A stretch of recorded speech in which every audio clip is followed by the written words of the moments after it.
Alors Thierry Laverne. Très intéressant. Je me glisse dans cette première conversation, mais effectivement, elle est intéressante d'une part parce que elle concerne effectivement cette grande question du paysage, et puis qu'elle rejoint l'autre thématique qui peut nous concerner, qui est celle effectivement de cette relation ville-campagne. Alors effectivement, François dit devant la ville, derrière les jardins, et si c'était l'inverse, ou en tout cas effectivement ce qu'on peut constater à Versailles, c'est que finalement si on avait un projet d'urbanisme côté ville, on avait un projet de ruralisme côté campagne, et donc toute la campagne était aménagée à partir du projet aussi du projet royal. Et donc c'est vraiment intéressant de voir encore aujourd'hui comment les tracés de cette campagne, l'organisation même de la campagne, que ce soit de la campagne habitée maintenant ou de la campagne cultivée, se réfèrent à ces traces de ce projet. Et donc on avait véritablement, à partir effectivement du domaine, cette capacité à composer non seulement la ville, mais le territoire, et surtout la ville et le territoire ensemble.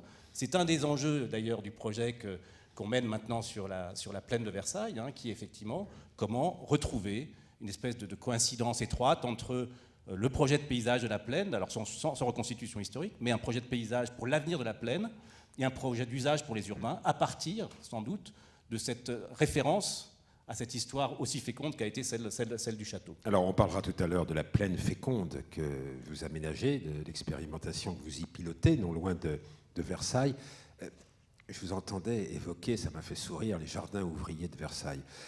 L'exposition ici s'intitule « La ville fertile ». Ce n'est pas la ville et la nature, la ville fertile. Alors moi, je vois surgir avec une stupéfaction très grande le concept d'agriculture urbaine. Alors comme Versailles est une ville pilote, c'est une ville nouvelle, c'est une ville qui a tout inventé, à nul autre pareil. Moi, je veux bien que l'agriculture urbaine ait été inventée à Versailles, mais pas par les jardins ouvriers, François de Mazières, par le hameau de la Reine, où Marie-Antoinette faisait semblant d'être agricultrice. L'agriculture urbaine à Versailles, ville pilote, a été tout de suite un simulacre. Alors, la question aujourd'hui, c'est vrai que vous voyez les propositions qui ont été faites par les architectes du Grand Paris, il y en a beaucoup qui ont parlé de cette agriculture périurbaine. Je crois qu'il faut bien la positionner. L'agriculture périurbaine, elle permet un complément alimentaire, mais elle ne va pas alimenter la ville. Il faut être réaliste. La production n'est pas suffisante, évidemment, quand on fait l'agriculture urbaine, périurbaine. Mais par contre, ce qui est très intéressant, c'est que ça s'intègre, je dirais, dans un équilibre de vie, dans une animation de la cité. Et on a un exemple, là encore, on va se référer, puisqu'on connaît tous très bien autour de cette table, le périmètre autour de Versailles.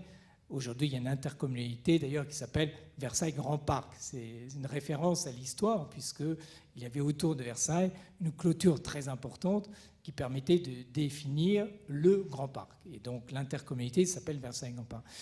Et ce qu'on voit, c'est qu'aujourd'hui, il y a à côté du château de Versailles, par exemple, la ferme de Galy, ou alors sur le plateau de Saclay, la ferme de Viltin. Qui a 600 hectares sur le plateau de Saclay. La ferme de Galy, c'est une très grosse ferme qui est juste à la sortie du château de Versailles, et d'ailleurs qui est la ferme historique du château de Versailles. Et donc, dans la ferme de Galy, aujourd'hui, vous avez ces grandes étendues de culture où les gens, le week-end notamment, viennent faire de la cueillette. Et ils payent à la sortie. Au fond, bien évidemment, ça ne va pas remplacer tout ce qui vient dans les magasins par convoi entier. Et ça ne suffirait évidemment pas du tout. Mais par contre, ça a un rôle très important d'équilibre urbain. C'est-à-dire que les familles y vont, les enfants redécouvrent la nature, parce que la nature parfois est un peu loin de la ville, ils redécouvrent comment les plantes poussent, etc. Et donc, c'est plutôt ça, aujourd'hui, je pense, l'intérêt, c'est du complément alimentaire plus un équilibre. Donc existe complètement l'exemple de Marie-Antoinette que vous refusez à reprendre.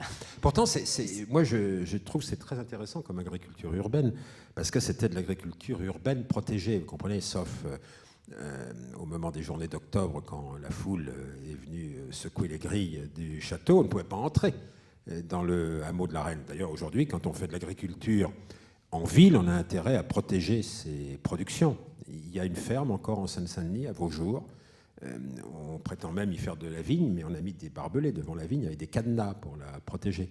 Jean-Paul Kaufmann prépare un livre sur la Marne, sur les cours de la Marne, et me raconte comment la dernière ferme qui fait face à la ville qui grandit, doit se protéger pas avec des chiens et des barbelés, là, mais le fermier passe son temps à faire la cueillette. Mais alors la cueillette des sacs en plastique, des ordures, de tout ce que les gens de la ville déversent sur son exploitation menacée.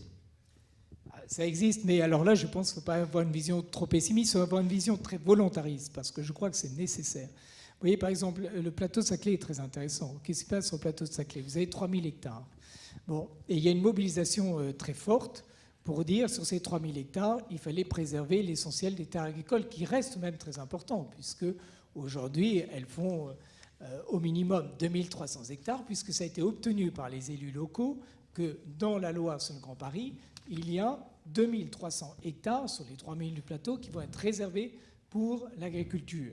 Donc c'est bien en terre agricole. Donc c'est bien dire que tout de même, ça reste important. À la fois, je dis, bon, ok, je connais votre idée, donc je ne vais pas aller contre, parce que je considère comme vous qu'effectivement, ça serait vain de dire que ça va permettre d'alimenter nos grandes mégalopoles. C'est une évidence. Mais par contre, ça reste même présent, et ce présent, il doit être aujourd'hui défendu. Et il a un rôle qui va au-delà de la simple nourriture. Il a aussi un rôle, je dirais, un rôle social.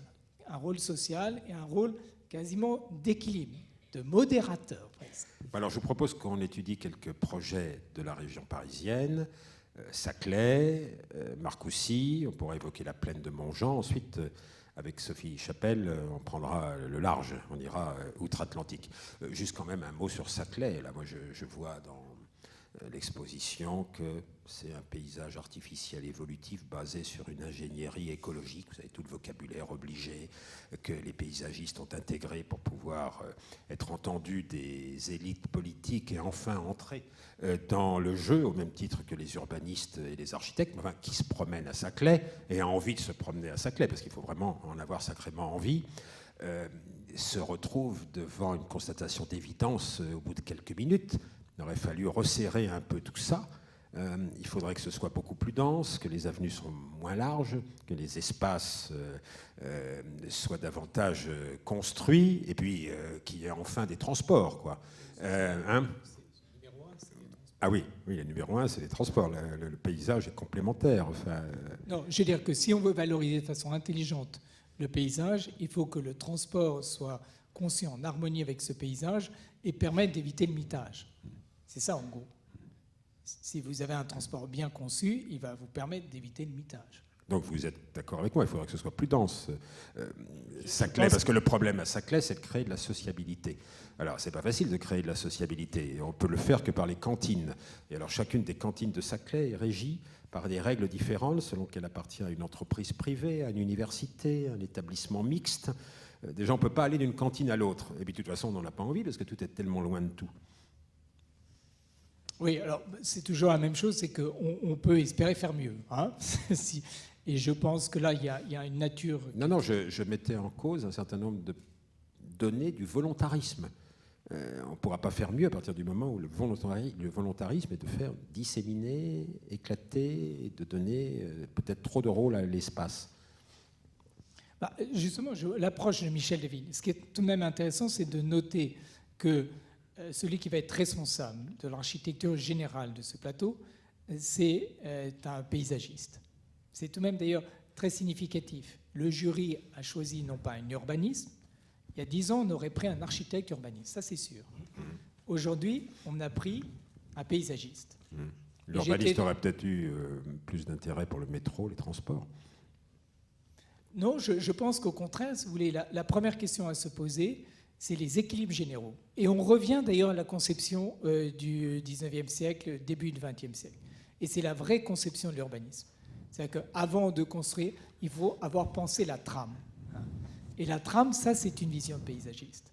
Et donc, mettre un paysagiste qui a beaucoup d'expérience et qui, justement, s'est imprégné de ces idées des villes américaines, en gros, le mettre à la tête de ce projet dans sa conception, je trouve ça extrêmement intéressant. Et je pense que ça peut garantir des déviations dont vous parlez si le paysagiste et sa démarche gardent la main. Un urbaniste se serait inspiré du campus américain et pas de la vaste ville américaine. Et le campus américain, c'est resserré. Orsay, en dessous, c'est beaucoup plus resserré. Mais les propositions faites actuellement par Michel Levine sont assez resserrées. Elles sont resserrées. Hein. C'est bien le drame, on le sait bien. Tous les paysagistes veulent éviter le mitage et ils veulent qu'il y ait au contraire le maximum de surface de vraie nature conservée. Et ce que veut dire le pendant, c'est que quand on construit de façon assez dense.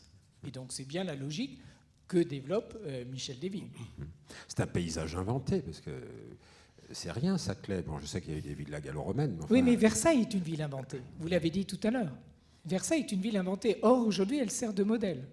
Donc on est capable, le génie humain est capable d'inventer des concepts qui marient intelligemment la nature et la ville. Un mot sur Saclay, Thierry Laverne? Saclay, c'est un formidable défi parce que c'est effectivement sans doute le premier territoire où on pose les questions de cette manière et donc où on va voir si on est capable de produire des réponses pour arriver à inventer un autre mode de ville. Ce que dit François est tout à fait juste, c'est-à-dire que la question qu'on se pose sur Saclay, c'est effectivement... Alors quand vous dites qu'il n'y a pas de paysage, bien sûr, bon, oui. Vous jouez bien votre rôle de sceptique et donc réagir à chacune de vos phrases, mais donc je ne vais pas le faire. Mais donc cette idée sur Saclay, c'est de savoir si effectivement...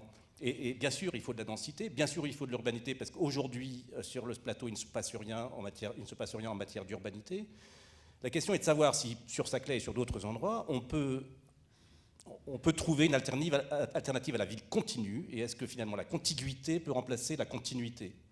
Et si, finalement, sur Saclay, on peut imaginer habiter ensemble un quartier ou un autre quartier en partageant un jardin maraîcher, et non pas forcément une continuité pavillonnaire qui donnerait l'illusion de l'urbanité au travers des rues de stationnement qu'il offrirait comme continuité à la ville. Donc cette question, effectivement, de savoir si on peut travailler sur la contiguïté est vraiment intéressante pour nous paysagistes parce que ça nous parle de la ville écosystémique. Alors, j'ai pas utilisé des mots qui feraient croire que je serais urbaniste pour effectivement asseoir l'idée que les paysagistes sont aussi compétents que les autres. Juste un petit peu d'ingénierie écologique, mais malgré ça tout, fera pas de mal à votre réputation. Malgré tout, et d'ailleurs c'est intéressant, juste un petit mot sur ce que vous disiez tout à l'heure, c'est-à-dire que qu'est-ce qui se passait à Versailles dans les années 80? C'est que le paysage devait prendre sa place. L'espace du paysage était si petit que les querelles existaient entre les paysagistes. Aujourd'hui, j'ai le sentiment que le paysage a pris sa place, faute aux crises et faute aux nécessités, aux prises de conscience et aux demandes sociales qui effectivement font monter la demande du paysage comme étant véritablement une réponse attendue par la ville. Et donc du coup, le paysage a trouvé sa place et finalement, de multiples enjeux de paysage arrivent à trouver effectivement à émerger aujourd'hui. Et donc c'est ce qui a changé finalement par rapport au moment où on pouvait résumer le paysage à 3 personnes. Aujourd'hui, le paysage, finalement, c'est véritablement un enjeu de société. À l'époque, c'était une espèce de discours aimable.